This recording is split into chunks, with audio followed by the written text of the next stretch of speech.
Hey, what's up, guys? This is your boy Travis back again here at Big Boy Toy Reviews, and today we are continuing the Nendoroid uh, review series. I know I don't pronounce the O in Nendoroid. I just say Nendoroid. It's just easier to say.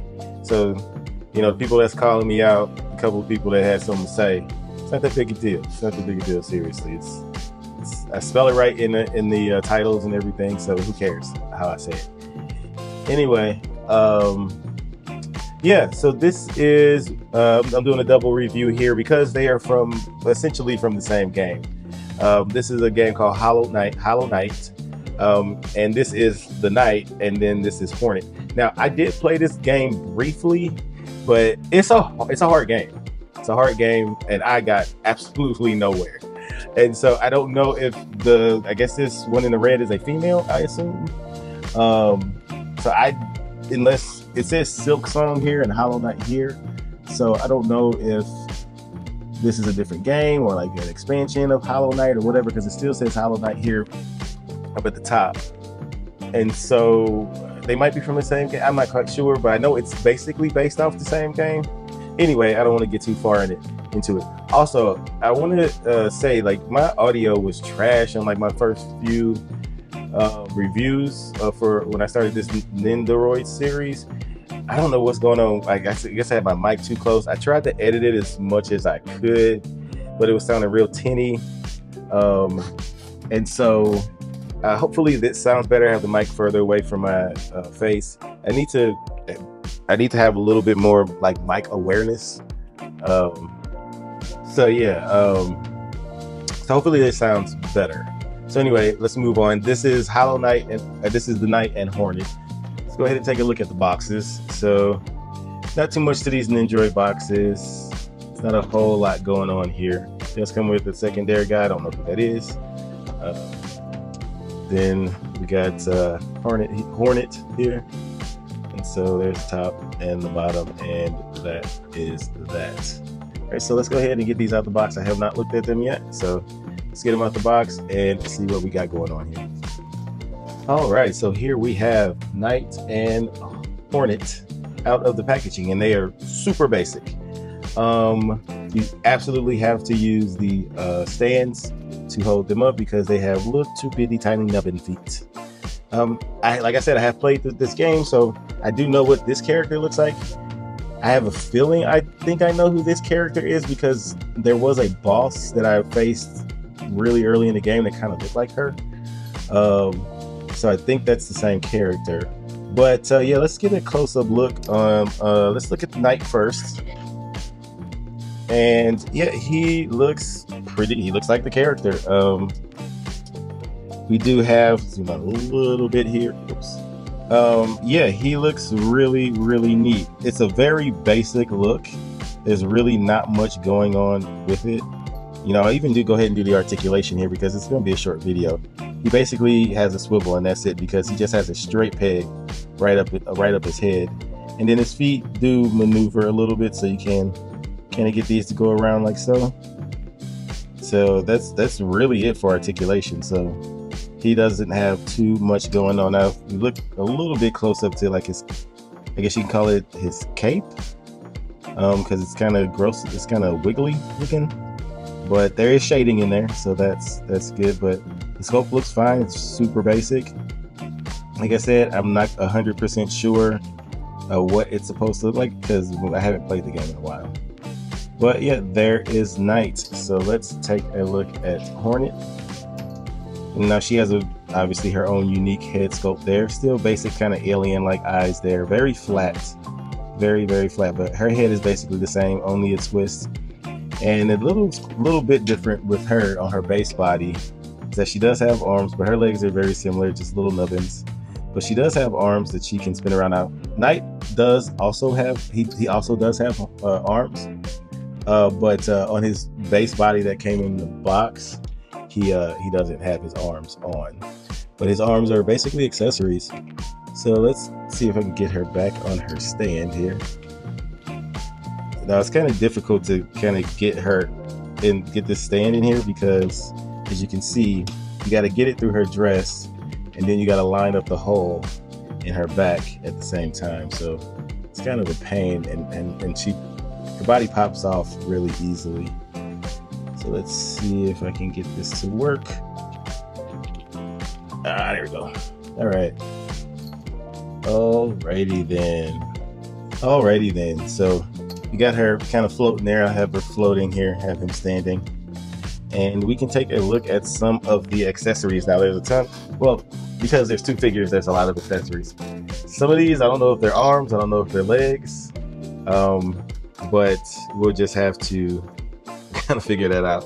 So let's kind of get a little view of what we got going on here for the night. So I assume this is one of his legs, I think. So super basic, just a bent leg. It looks LZ. I guess this is a leg. I don't know if that's a leg or an arm. We get two of these pieces, which could be an arm. You think these are arms? Then we get three of these pieces, and I think they're all legs, but they're all the little peg that comes out of them is in a different direction. So I guess that's how you would pose his leg. So those are his legs. Then he gets a mic for some reason. This looks like a mic. Is this a mic? I don't know. I don't know what that is. Then he gets this little minion. Is this a little minion he gets? No articulation, but it's a little flying minion. I don't know what this is, but that's fine. He gets a little swooshy effect, so that's cool. I like the gradient from translucent all the way to that white. Then he gets his I guess this is what he's slashing. That effect is for his little sword here, so that looks good too. Then he gets an extra cape that's kind of windswept, so that's cool. This is probably what I would pose him in. Then you can put his hands on. I assume you can put his hands on when he has that cape on. And then he gets a plethora of like stands and bases. He gets these two bases. Then he gets these two arms. Then he gets whatever this is, some kind of clip. I look at the directions, but that is it for him. Then we can move on to Hornet, and Hornet gets a plethora of legs and arms as well. Here's a leg for her. I don't know what this is supposed to be posed as, but there's a leg for her. Then she gets two arms for gripping her weapon. And they got little grippy hands there. So she has those for extremities. Then she also gets a mic. I don't know what that is. It looks like a mic to me. Then she gets an extra windswept dress piece, which is also shady. It also has shading in it, like her dress that comes on her in the packaging. Then she also gets a little minion that looks like I don't know, a little red version of her, little bug version of her, like a ladybug slash I don't know, praying mantis. I don't know what this head looks like. It looks like an alien head. It kind of looks like her head. And then she also gets a plethora of different types of arms that go with her stand. These I just kind of popped that apart on accident. Let's see if I can get that back in there. She gets that, then she gets this. So a bunch of different types of stands, I guess, for her little ladybug friend. And that is it for accessories. All right, so let's go ahead and do a comparison. So let me go ahead and get these guys set up so we can do some comparisons, because there's really no articulation to go to show, because I already showed it in the beginning. So let's do some comparisons. So here they are next to Nendoroid Sonic the Hedgehog and Nendoroid Guts. All the same size. These are very super standard Nendoroids here. All right, and here they are with the Mean Night Nurse and Hawk. So put him next to her because they're both kind of up in the air, so you can kind of see the sizing there. And then finally we have them next to the Nendoroid dolls, Chainsaw Man, or Dingy, and Power. And that is it for comparisons. All right, so for final thoughts, if you like the video game, snatch these guys up if you can. I'm not sure if they're still available or not. They came out, I'm sure they came out a while ago. I got figures sitting in my private warehouse that have been sitting there for a year plus. So these could have already come out and been then sold out. But I like it. I like these guys. I'm gonna add these to like my little video game display. But yeah, if I was to do if I do a rating here, I'll go for I'll give Hornet a 7 out of 10, and I'll give Knight a 7 out of 10. About 7 out of 10 for both. They're cool little figures, but they're basic Nendoroids, you know, nothing special. But also, there's nothing to these characters, you know. This is how they look in the game, I assume. I know that's what Knight looks like in the game, and if I am right about who I think she is, that's what she looks like in the game too. So they look perfect technically. Yeah, snatch them up if you want to. That's it for the review. Please comment, like, and subscribe. And until next time, peace.